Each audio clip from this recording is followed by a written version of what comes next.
बीडच्या ज्ञानराधा पतसंस्थेची 102 कोटींची मालमत्ता ईडीने जप्त केली आहे। बीडसह मुंबई, पुणे, छत्रपती संभाजीनगर जिल्ह्यामध्ये ही कारवाई करण्यात आल्याची माहिती। गुंतवणूकदारांची कोट्यवधी रुपयांची फसवणूक केल्याचा या पतसंस्थेवर आरोप आहे आणि पतसंस्थेचे अध्यक्ष सुरेश कुटेंसह उपाध्यक्ष आणि इतर संचालक सुद्धा तुरुंगात आहेत।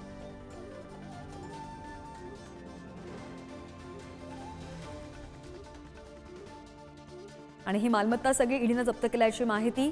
संचालकांना सुद्धा आता पोलिसांनी ताब्यात घेतल्याचे दृश्य आपण सध्या पाहतोय।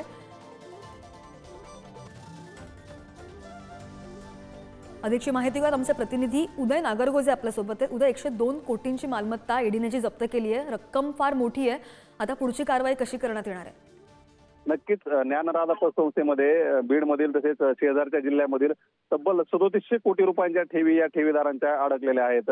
आता त्यानंतर पोलिसांनी सुरेश कुटे यांना अटक केली आहे। आता या दरम्यान ईडीने देखील या प्रकरणात एंट्री केली असून विविध ठिकाणच्या मालमत्ता या ज्ञानराधा पतसंस्था असेल किंवा तिरुमला ग्रुप असेल याच्या जप्त केल्या आहेत।